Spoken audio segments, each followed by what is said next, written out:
فاكهة والنخل ذات الأكمام والحب ذو العصف والريحان فبأي آلاء ربكما تكذبان. السلام عليكم ورحمة الله وبركاته. إن الحمد لله نحمده ونستعينه ونستغفره ونؤمن به ونتوكل عليه. أعوذ بالله من شرور أنفسنا ومن سيئات أعمالنا. من يهده الله فلا مضل له ومن يضلل فلا هادي له. أشهد أن لا إله إلا الله وحده لا شريك له وأشهد أن محمدا عبده ورسوله. قال النبي صلى الله عليه وسلم إن أصدق الحديث كتاب الله وأحسن الحديث حديث صلى الله عليه وسلم شر الأمور محدثاتها كل محدثة بدعة كل بدعة ضلالة كل ضلالة في النار. உங்களை ஒரே ஒரு ஆத்மாவில் இருந்து படைத்த உங்களை இறைவனை அஞ்சிக் கொள்ளுங்கள் என்ற ஏழை இறைவனின் எச்சரிக்கை. அல்லாஹ்வை அஞ்ச வேண்டிய விதத்தில் அஞ்சுங்கள், நீங்கள் முஸ்லீமாக தவிர மரணித்து விடாதீர்கள் என்ற எல்லாம் வல்ல அல்லாஹ்வின் அறிவுரை உங்களுக்கும் எனக்கும் நினைவுபடுத்தியவனாக இந்த ஜும்மாவை ஆரம்பம் செய்வோம். கண்ணியத்துக்குரிய எல்லாம் வல்ல அல்லாஹ்வின் நல்லடியார்கள், அல்ஹம்து சூராவின் விளக்கத்தை நாம் தொடராக பார்க்கிறோம். அல்ஹம்துலில்லாஹி ரப்பில் ஆலமீன், எல்லா புகழும் இறைவனுக்கே என்கிற செய்தியை நாம் பார்த்தோம். ஏன் எல்லா புகழும் இறைவனுக்கு என்பதற்கு இறைவன் தனக்கென 3-4 பண்புகளை சொல்கிறார். நான் இந்த அகிலத்தை படைத்து பராமரிக்கக்கூடியவன், எனவே எனக்கு தான் எல்லா புகழும் என்கிற செய்தியை இறைவன் சொல்வதை நாம் பார்க்கிறோம். அடுத்ததாக இறைவன் என்ன சொல்கிறான்? அல்ஹம்துலில்லாஹி ரப்பில் ஆலமீன் அர்-ரஹ்மானிர் ரஹீம். நான் ரஹ்மானாக இருக்கிறேன், ரஹீமாக இருக்கிறேன், அதனால் எல்லா புகழும் எனக்கு தான் என்பதை இறைவன் நமக்கு சொல்கிறார். ரஹ்மான் என்றால் என்ன? அளவற்ற அருளாளன் என்பது அதற்கான பொருள். அளவற்ற அருள் என்பது என்ன என்பதை நாம் புரிந்து கொள்ள வேண்டும். இதை நாம் புரிந்து கொண்டால் நாம் இந்த உலகத்திலே எதனால் நமக்கு பிரச்சனை ஏற்படுகிறது, எதனால் சங்கடம் ஏற்படுகிறது, சிலர் மன நோய் கூட ஆளாகிறார்களே எதனால் என்று நாம் புரிகிற போது இறைவனின் அருள் பற்றி நாம் புரியாது இருப்பதுதான் அதற்கு காரணம் என்று நாம் புரிந்து கொள்ள முடியும். அளவற்ற அருளாளன் என்பதற்கான பொருளை சொல்கிற போது ஒருத்தருக்கு கொடுக்கிறோம், நம்மளும் கொடுக்கிறோம், அல்லாவும் கொடுக்கிறார். நம்மள்கிட்ட இருப்பதை நம்ம கொடுப்போம், நமக்கு தேவை உள்ளவர்களுக்கு கொடுப்போம், நமக்கு விருப்பமானவர்களுக்கு கொடுப்போம். சிலர் இல்லாதவர்கள் பிச்சைக்காரர்கள் இருக்கிறார்கள், அவர்கள் மீது ஒரு இறக்கப்பட்டு நம்ம கொடுப்போம். ஒரு நாயை பார்க்கிறோம், அதை நம்ம கையில் ஏதாவது பிஸ்கட்டை ஏதாவது சாப்பாடு மீது இருந்துன்னு சொன்னால் அந்த நாய்க்கு கொடுப்போம். இதுவும் அருள் தான். ஆனால் ஒரு அல்லாஹ் இருக்கிறான், அல்லாஹ் இந்த உலகத்திலே தன்னை ஏற்றுக்கொண்டவனுக்கு மட்டும் கொடுக்கிறானா அல்லது நிராகரிக்கவனுக்கும் கொடுக்கிறானா என்பதை நாம் சிந்தித்து பார்க்கிறோம். இந்த உலகத்திலே அல்லாஹ்வை மட்டும் ஏற்றுக்கொண்டவர்கள் தொகை எவ்வளவு பேர் இருப்பாங்க? முஸ்லீம் எல்லோரும் எடுத்துக்கொண்டால் கூட ஒரு 200 கோடி பேர் இருக்கிற 700-800 கோடி பேர்ல 4 பகுதி தான் அல்லாஹ்வை ஏற்றுக்கொண்டவர்கள். முழுமையாக ஏற்றுக்கொண்டவர்கள் அதுவும் குறையும். அல்லாஹ்வை ஏற்றுக்கொண்டு மற்றவர்களை ஏற்றுக்கொண்டவர்கள் பலர் இருக்கிறார்கள். அப்ப அல்லாஹ்வை மட்டும் ஏற்றுக்கொண்டவர்கள் என்று வைத்துக் கொண்டால் கூட ஒரு 200 கோடி பேர் தான் இருக்கிறார்கள். ஆனால் 700-800 கோடி பேருக்கும் இறைவன் அருள் செய்கிறார். ஏன் அருள் செய்கிறான்? அவன் நிகரற்ற அன்புடைய அருளாளன் என்பதற்காக, அளவற்ற அருளாளன் என்பதற்காக நான் அருள் செய்கிறேன் என்று சொல்கிறான். நிகரற்ற அன்புடைய ஒரு ரஹீம் என்பதற்கு என்ன பொருள் என்று சொன்னால், வேண்டியவர்களுக்கு, தன்னை ஏற்றுக்கொண்டவர்களுக்கு இந்த உலகத்திலும் அருள் செய்கிறான், நாளை வறுமையிலும் அருள் செய்வார். அதை நம்ம அடுத்ததாக நம்ம பார்க்கணும். இறைவனின் அருள் இந்த உலகத்திலே எப்படி எல்லாம் இருக்கிறது, நாம் எதையெல்லாம் அனுபவித்துக் கொண்டிருக்கிறோம், எத்தனை அருள்கொடைகளை நாம் அனுபவித்துக் கொண்டிருக்கிறோம் என்பதை நாம் சிந்தித்து பார்க்க வேண்டும். இறைவன் திருமறை குர்ஆனில் சொல்கிறார், 14வது அத்தியாயம் 34வது வசனத்திலே சொல்கிற போது ஒரு செய்தியை சொல்கிறான், நீங்கள் இறைவனின் அருள்கொடையை என்ன நினைத்தால் அதை எண்ணி முடிக்க முடியாது. என்ன சொல்றா, நீங்கள் இறைவனின் இறைவன் வழங்கியிருக்கிறார் அருள்கொடை, அதை நீங்கள் என்ன நினைத்தால் அதை எண்ணி உங்களால் முடிக்க முடியாது. அந்த அளவுக்கு இறைவன் அருள்கொடையை வாரி வழங்கி இருக்கிறார். நாம் சிந்திக்க வேண்டும்.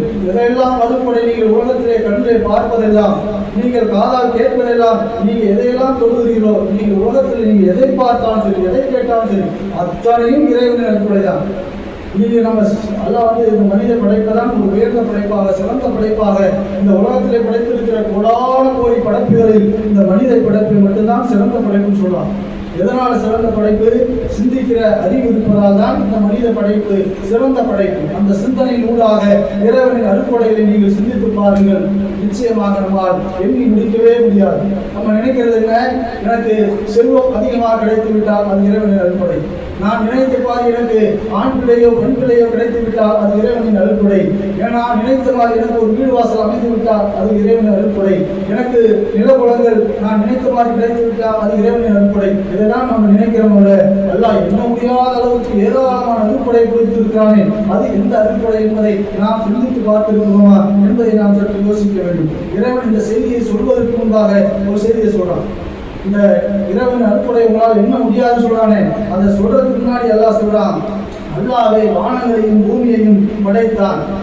இந்த வானம் இருக்கிறதே அது அல்லாஹ்வின் அருள்கொடை, இந்த பூமி இருக்கிறதே அது அல்லாஹ்வின் அருள்கொடை. இது அல்லாஹ் தான் படைச்சிருக்கான்.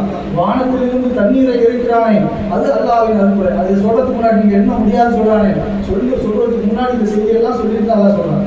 வானத்தை படைத்திருக்கிறானே அது அல்லாஹ்வின் அருள்கொடை, இந்த பூமியை படைத்திருக்கிறானே அது அல்லாஹ்வின் அருள்கொடை, வானத்திலிருந்து தண்ணீரை இறக்குகிறானே.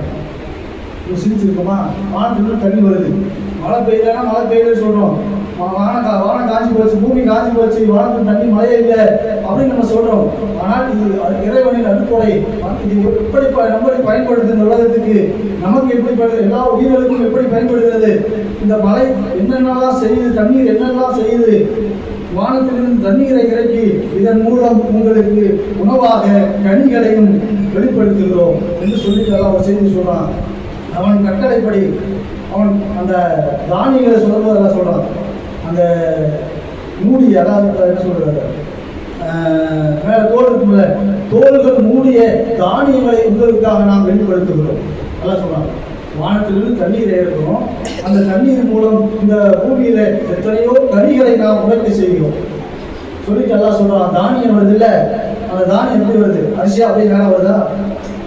ஒரு நெல் கட்டி வந்த உடனே அது அப்படியே அரிசியாவா வருது. அது வேற தானியங்கள் நீங்க எடுத்து பாருங்க, எந்த தானியமும் அப்படியே எடுத்த உடனே பயன்படுத்துற மாதிரி வரல.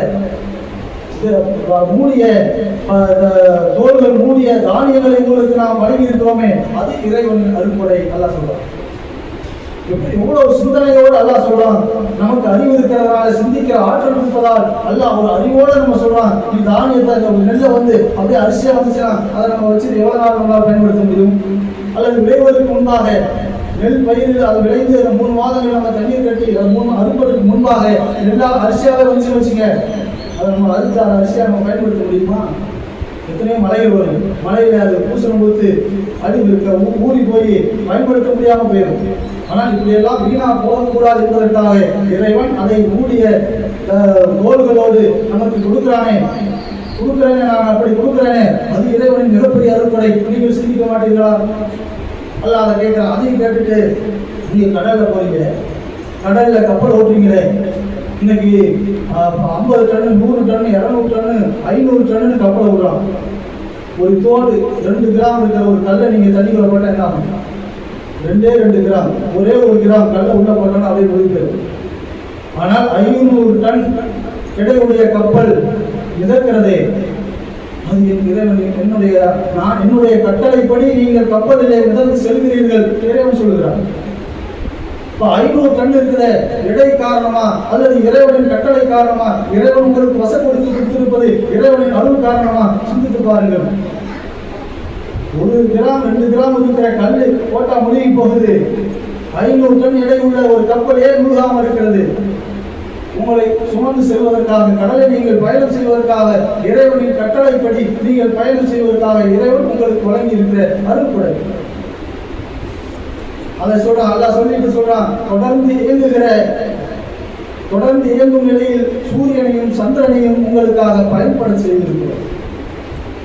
சந்திரன் ஒரு இடத்துல அப்படியே இருக்குது, சூரியன் ஒரு இடத்துல அப்படியே இருக்குது, பூமி ஒரு இடத்துல அப்படியே இருக்குது.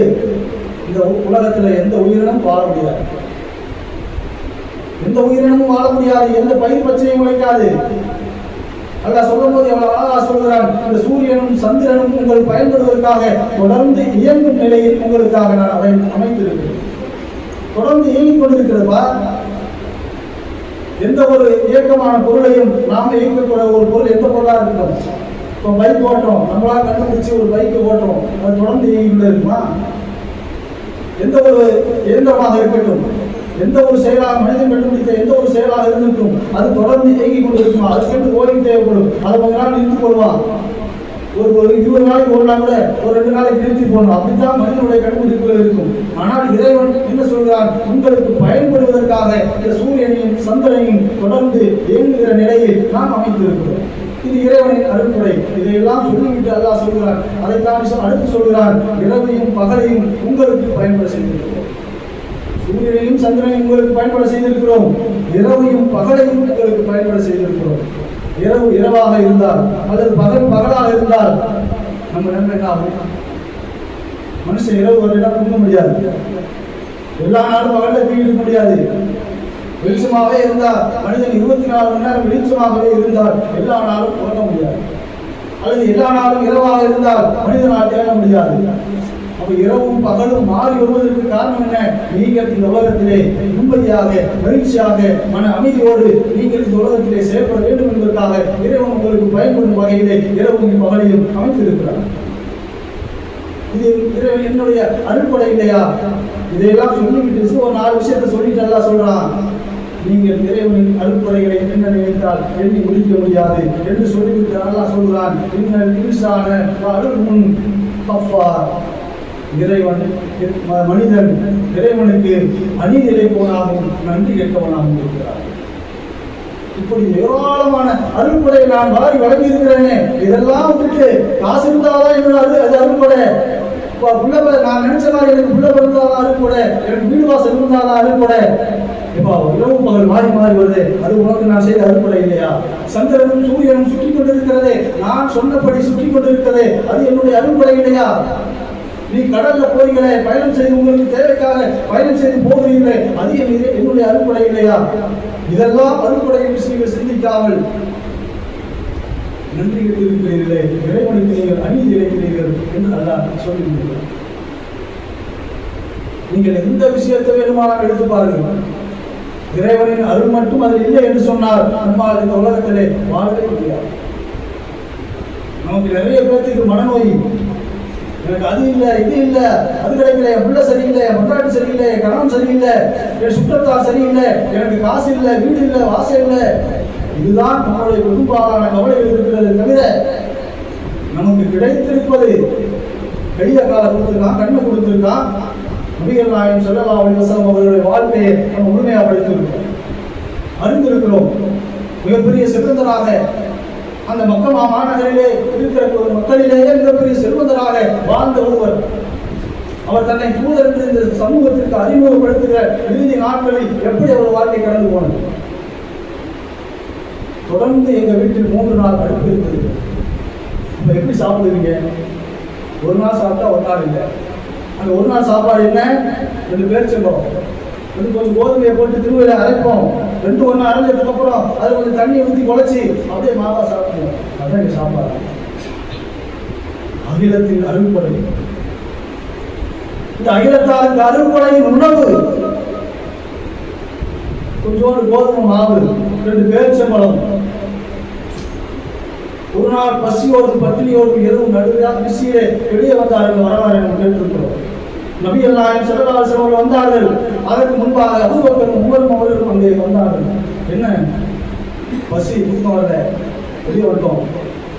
அல்லாஹ் மீது சத்தியமாக யார் சொல்கிறார்? அல்லாஹ்வுடைய தூதர் சொல்கிறார், அல்லாஹ்வின் சத்தியமாக உங்களை தூக்கத்தை விட்டு இந்த வீட்டை விட்டு வெளியே எது அனுப்பியதோ அதைதான் நான் வெளிவருவதற்கு காரணம். போனார்கள், ஒரு தோழர் வீட்டுக்கு போனார், தோட்டத்துக்கு போனார்கள். அங்கே என்ன சாப்பிட்டார்கள்? கொஞ்சம் பேரிச்சம்பழம், கொஞ்சம் தண்ணி சாப்பிட்டு நபிகள் நாயகம் ஸல்லல்லாஹு அலைஹி வஸல்லம் சொன்னார்கள், இந்த அருள்படைக்காக நாளைக்கு நீங்கள் கேள்வி கேட்கப்படுவீர்கள். பசியால தூக்கம் வரல, நடுராத்திரியில பசியில தூக்கம் வராமல் வெளியே வந்தவர்களுக்கு கிடைத்தது சிறிது பேரிச்சம்பழமும் தண்ணீரும். அதை சாப்பிட்டு விட்ட பிறகு நபிகள் நாயகம் ஸல்லல்லாஹு அலைஹி வஸல்லம் சொன்னார்கள், இந்த அருள்படைக்காக நாளை அல்லாஹ்விடத்தில் நீங்கள் கேள்வி கேட்கப்படுவீர்கள். இந்த அருள்முறையை அனுபவித்த நபிகள் நாயகம் ஸல்லல்லாஹு அலைஹி வஸல்லம் அவர்கள் இரவு முழுவதும் நின்று இறைவனை வணங்கினார்கள்.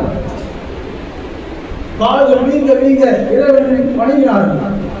ஆயிஷா ரலியல்லாஹு கேட்கிறார், அல்லாஹ்வுடைய தூதரே, உங்களுடைய முன் பாவங்கள் பின் பாவங்கள் அனைத்தும் மன்னிக்கப்பட்டு விட்டதே, நீங்கள் எதற்காக இப்படி கால்கள் வீங்க வீங்க நின்று அல்லாஹ்வை வணங்குகிறீர்கள்? அப்ப நபிகள் நாயகம் ஸல்லல்லாஹு அலைஹி வஸல்லம் சொன்னார்கள், நான் என் இறைவனுக்கு நன்றியுள்ள அடியானாக இருக்க வேண்டாமா? என்ன இந்த உலகத்தில் அவர்கள் அனுபவித்தார்கள்? இந்த இறைவனின் அருள்படைகளை என்ன அவர்கள் அனுபவித்தார்கள்? அவர்கள் புரிந்ததை நாம் புரிந்திருந்தால் நாம் ஏராளமான அருள்படைகளை அல்லாஹ்வின் அருள்படைகளை அனுபவித்துக் கொண்டிருக்கிறோம். அதற்கு நாம் நன்றி செலுத்தாமல் இருக்கிறோம். நம் பார்வையில் நபிகள் நாயகம் ஸல்லல்லாஹு அலைஹி வஸல்லம் இந்த உலகத்திலே அனுபவித்த அருள்படைகள் அற்பத்திலும் அற்பத்திலும் அற்பமான. இன்றைக்கு இந்த சமூகத்திலே ஆக கீழ்நிலையில் இருக்கிற ஒரு மனிதன் அனுபவிக்கிறது கூட நபிகள் நாயகம் ஸல்லல்லாஹு அலைஹி வஸல்லம் அனுபவித்ததில்லை. இந்த சமூகத்தில் ஆக கீழ்நிலையில் இருக்கிற ஒரு மனிதன் அனுபவிக்கக்கூடிய ஒரு அனுபவத்தை கூட நபிகள் நாயகம் ஸல்லல்லாஹு அலைஹி வஸல்லம் அனுபவிக்கவில்லை. அவர்கள் சொன்னார்கள், நான் என் இறைவனுக்கு நன்றியுள்ள அடியானாக இருக்க வேண்டாம். இப்ப நாம அல்லாஹ்வின் அருள்படையை என்ன புரிந்திருக்கிறோம் என்பதை சற்று சிந்தித்து பாருங்கள். எந்த சமூகத்தில் ஆராய்ச்சி சொல்கிறது, நிறைய பேர் தற்கொலை பண்ணிக்கிறான், மனநோயாளர் போகிறான். ஆனால் முஸ்லிம்கள் மட்டும் அதிகமாக மனநோய்க்கு ஆளாவதில்லை, தற்கொலை செய்வது ஆய்வுகள் சொல்கிறது. காரணம் என்ன? ஆனால் இன்றைக்கு இன்னும் பல பேர் சமூகத்திலே இந்த மனநோய்க்கு ஆளாகிறார்கள், தற்கொலை செய்கிறார்கள். அவன் காரணம் என்ன தெரியுமா சொல்றான்? அவனுடைய நம்பிக்கை, இறைவன் எனக்கு என்ன கொடுத்திருக்கிறானோ அதுக்கு எனக்கு போதும், இந்த உலகம் எனக்கு நிரந்தரம் இல்லை, நாளைக்கு மறுமையில் இருக்கிறது, அதற்காக இந்த உலகத்தில் நான் எந்த கஷ்டத்தையும் எந்த துன்பத்தையும் நான் அனுபவிக்க தயார் என்கிற அவனுக்கு அவனுடைய மார்க்கம் சொல்லிக் கொடுத்திருக்கிற ஒன்று உள்ளத்திலே ஆழமாக பதிந்திருக்கிறது. அதனால் அவன் மனநோய்க்கு ஆளாவதில்லை, தற்கொலை செய்து கொள்வதில்லை. உலக ஆராய்ச்சி சொல்கிறது. ஆனால் இதை புரியாத மக்கள், அதை தெரியாத மக்கள், நம்பிக்கை இல்லாத மக்கள், இறைவனின் அருள்கொடையில் நம்பிக்கை இல்லாத மக்கள் இன்றைக்கு மனநோய் பாதிக்கப்படுகிறார்கள், தற்கொலைக்கு தூண்டப்படுகிறார்கள். நீங்கள் திருமலை குர்ஆனிலே அர்-ரஹ்மான் சூரா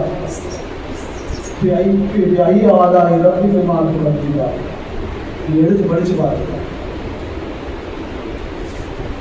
அல்லாஹ்வின் அருள்கொடையில் எதை நீங்கள் புரியாதீர்கள்?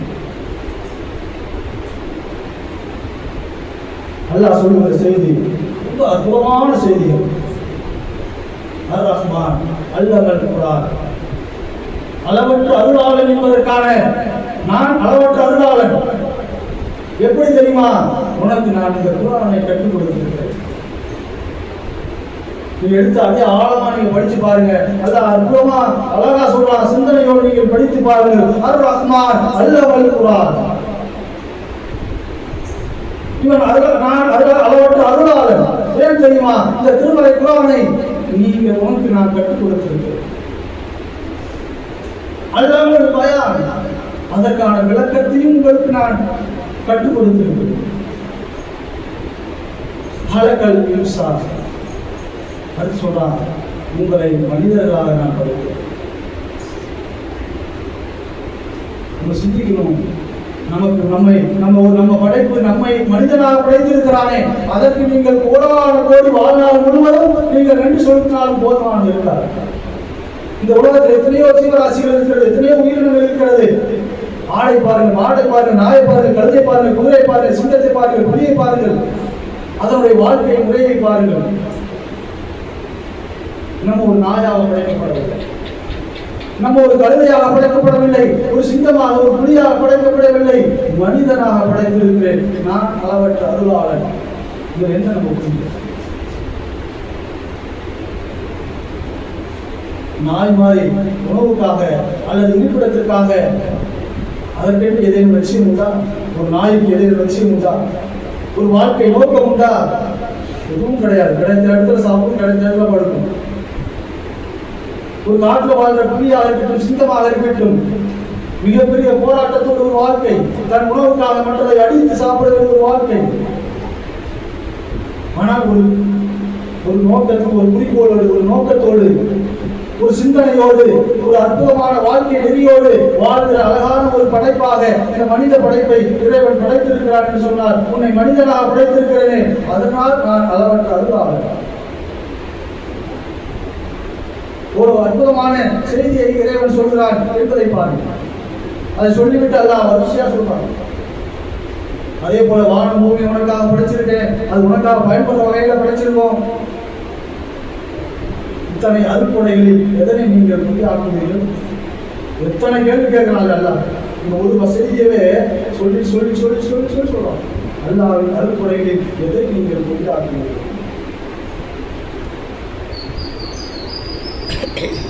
அடுத்து சொல்ற செய்தி நீங்க பார்த்தீங்கன்னு சொன்னா, நீங்க அருள்கொடை மட்டும் சொல்லிட்டு எல்லாம் சொல்ல மாட்டேன்.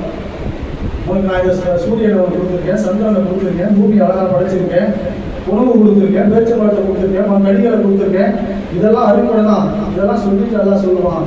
இதற்கு நீங்க நன்றி செலுத்துறீங்களா அப்படின்னு சொல்லிட்டு அடுத்து எல்லாம் மனிதனை படைச்சதே எல்லாம் சொல்லுவான். அடுத்த இறைவனுடைய ஆற்றலை சொல்லுவான். நீ சிந்திக்கணும் என்பதற்காக அவனை மனுஷனா படைச்சிருக்கேன், நீ சிந்திக்கக்கூடியவன அவனை படைச்சிருக்கேன். அடுத்த அல்லா நீ சிந்திக்கிறதுக்காக அல்லாவுடைய ஆற்றலை அதை சொல்றான். 2 கடல்கள் ஒன்று சங்கமிக்கிறான்.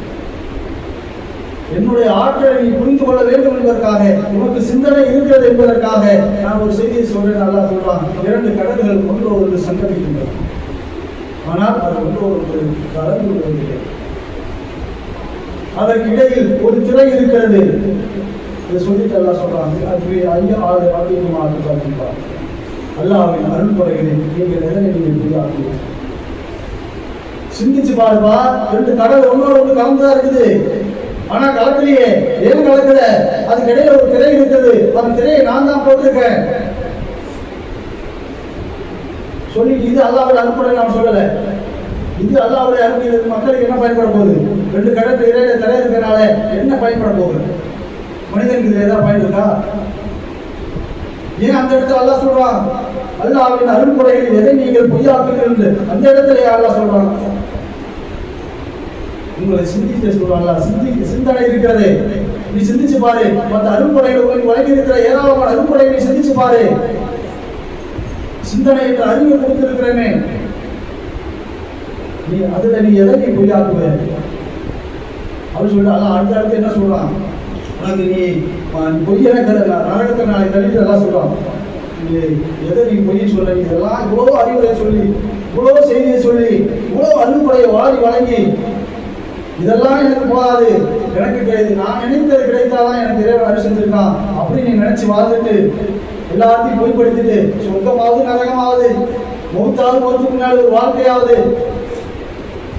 இந்த நம்ம இந்த தொழுகிற நேரம் போய் 5 நேரம் தொழுவ போகணும், அதில் ஒரு 2 மணி நேரம் 1 மணி நேரம் வேஸ்டாக போயிடும். இந்த நேரத்தில் இங்கே ஓடனா அங்கே ஓடனா ஏதோ 5 ரூபா 10 ரூபா காசு கிடைக்கும் என்று நீ எல்லாம் மறந்து நீ ஓடிட்டு இருந்த இல்லை, ஓடி நீ சொந்தத்தையும் நரகத்தையும் மறந்து வாழ்ந்து கொண்டிருந்தல்ல. இதோ பார், நாளைக்கு நரகத்தில் போட்டு எல்லாம் சொல்லுவான், பொய்யர்கள், இறை மறுப்பாளர்கள், பொய் என்று கருதிய நரகம் இதுதான். அங்க என்னென்ன தண்டனை கிடைக்கும் என்பதெல்லாம் வரிசையா சொல்றான். சொல்ல நேரம் இல்லை. அங்க நரகத்துல என்னென்ன தண்டனை கிடைக்கும் அதெல்லாம் சொல்லி சொல்லி இறைவனின் அருள்கொடைகளை நீங்கள் புரிந்தாக்குங்கள். அடுத்தது அருள்கொடைக்கு நன்றி செலுத்தியவர்கள் அவர்கள் எங்கே இருப்பார்கள்? அவர்களுக்கு 2 சொர்க்க சோலைகள் இருக்கிறது. அங்கே கனிகள் கிடைக்கும், கன்னிகள் கிடைக்கும், கட்டளைகள் கிடைப்பார்கள். அங்கே வேலை செய்வதற்கு சிறுவர்கள், இதெல்லாம் அப்படியே சொர்க்கத்தை பற்றி வருஷம் அர்த்தத்தை சொல்றோம். அதெல்லாம் சொல்லிட்டு இறைவனின் அருள்கொடைகளை நீங்கள் புரிந்தாக்குங்கள். நீங்க இன்னைக்கு நீ சொன்ன அந்த செய்தியை சொன்னதுனால எங்க வீட்டில் போயிருங்க, நரகமான சொல்றாங்க, தமிழ் அர்த்தத்தை படிச்சுட்டா நேரம் நீங்க எடுத்து படிச்சு பாருங்க, நிச்சயமாக நமக்கு புரியும். நீங்கள் இறைவனின் அருள்படைகளை மறுத்து நான் உலகத்தில் வாழ்ந்து சொன்னான். அதனால் இறைவன் சொல்கிறான், நான் அளவற்ற அருளாளன். நீ என்னை நிராகரித்தாலும், நீ என்னை ஏற்றுக்கொண்டாலும், நீ என்னை 100% வணங்கினாலும் அல்லது வணங்காமல் போனாலும் உனக்கென்று இந்த உலகத்தில் நான் வழங்க வேண்டிய அருள்படையை வழங்கி கொண்டுதான் இருப்பேன். அதனால் நான் அளவற்ற அருளாளன் என்கிற செய்தியை இறைவன் இந்த செய்தியில் நமக்கு சொன்னான். இதில் என்ன பல செய்திகள் இருக்கிறது.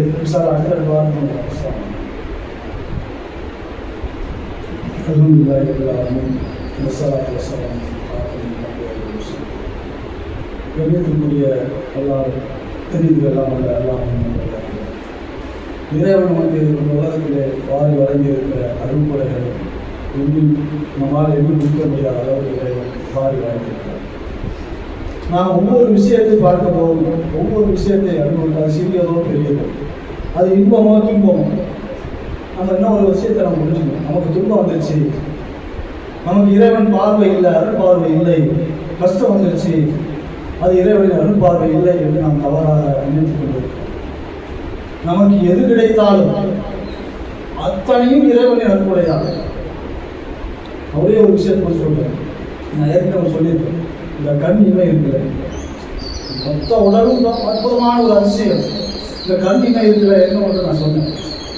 இந்த இமை திறந்தே இருந்துச்சுன்னா என்ன நடக்கும், அல்லது மூடியே இருந்தால் என்ன நடக்கும் செஞ்சு பாருங்க. ஒரே ஒரு நிமிஷம் நீங்கள் இதை மட்டும் செஞ்சு மற்ற எதையும் செஞ்சு வேணாம். உங்கள் இமை கண் இமை, இந்த கண் இமை மூடிக்கே இருந்தால் என்ன நடக்கும், அல்லது திறந்தே இருந்தால் என்ன நடக்கும்? நம்ம வாழ்க்கை ஏறுமா? ஒருத்தருக்கு இந்த இமை இல்லை, இந்த இமை இல்லை, அப்படியே இமை ஃபுல்லாக இல்லை. அவர் ஏதோ செஞ்சு அந்த இமை மூடுறதுக்கு ஒரு கண்ணாடி மாதிரி செஞ்சு வச்சுருக்காரு. அவர் வேணும்னா அந்த கிளிப் மாதிரி வச்சு திறக்கணும், இல்லை எதுனா மூடிக்கணும். நம்ம கையில் திறக்கிறதும் மூடுறதுக்கும் அதுவாக மூடி திறப்பதற்கும் எவ்வளோ பெரிய வித்தியாசம் இருக்கிறது. ஒரு விஷயத்தை செஞ்சு பாருங்க, எவ்வளோ பெரிய அறுப்படை. ஒன்று நம்ம உடலில் இருக்கிற நீங்கள் எதை வேணாலும் செஞ்சு பாருங்க. நமக்கு உடல் முழுவதும் ஒரு ஆரோக்கியமாக கொடுத்துருக்கானே, இந்த ஆரோக்கியத்தில் இந்த உடலுக்காக நாம் நன்றி செலுத்தினாலே எத்தனை வாழ்நாள் கிடைத்து நாம் நன்றி செலுத்தினாலும் அது போதுமான இருக்காது. அப்போ அது கிடைக்கல இது கிடைக்கலன்னு இறைவனை குறைப்பட்டு எனக்கு அருள் இல்லை என்று நாம் சிந்திப்பது எவ்வளவு மடமைத்தனம் என்பதை நாம் சிந்திப்பாங்க. இன்னும் திருமறை குர்ஆனிலே நபிமார்களுடைய வரலாறை சொல்கிறான். யூசுப் அலைஹிஸ்ஸலாமுடைய வரலாறை சொல்கிற போது அழகான வரலாறு என்று சொல்கிறார். யூசுப் அலைஹிஸ்ஸலாமுடைய அவர்களை சிறையிலே தள்ளினார்களே, அது மிகப்பெரிய அருள். மூசா அலைஹிஸ்ஸலாம் அவர்களை கடல் குழந்தையாக இருக்கிற போது கடலில் வீசினார்களே, அது மிகப்பெரிய ஒரு அருள். அதை நாம் புரிந்து கொண்டால்தான் அதனுடைய அருள் தெரியும். இது போல மூசா அலைஹிஸ்ஸலாம் வாழ்க்கையில் வந்த துன்பங்களைப் போல, யூசுப் அலைஹிஸ்ஸலாம் வாழ்க்கையில் வந்த துன்பங்களைப் போல, அய்யூப் அலைஹிஸ்ஸலாம் அவர்களின் வாழ்க்கையில் வந்த துன்பங்களைப் போல, இன்னும் எத்தனையோ நபிமார் ஸல்லல்லாஹு அலைஹி வஸல்லம் வாழ்க்கையில் வந்த துன்பங்களைப் போல அத்தனை துன்பங்களும் இறைவனின் மகத்தான அருள் என்பதை நாம் புரிந்து கொண்டால் நமது வாழ்க்கையில் வருகிற எந்த துன்பங்களும் எந்த கஷ்டங்களும் இருந்தாலும் சரி அத்தனையும் இறைவன் அருள் என்பதை நம்மால் புரிந்து கொள்ள முடியும். எனவே அடுத்த வாரத்தில் இன்ஷா அல்லாஹ் யூசுப் அலைஹிஸ்ஸலாம் அவருடைய வாழ்க்கையில் வந்த சிறைச்சாலை என்பது எத்தனை பெரிய அருள் என்பதையும், மூசா அலைஹிஸ்ஸலாம் அவர்கள் கடலில் வீசப்பட்டது எத்தனை பெரிய அருள் என்பதையும் இன்ஷா அல்லாஹ் அடுத்தடுத்த வாரங்களில் நான் உங்களுக்கு தெளிவாக சொல்ல ஆசைப்படுகிறேன்.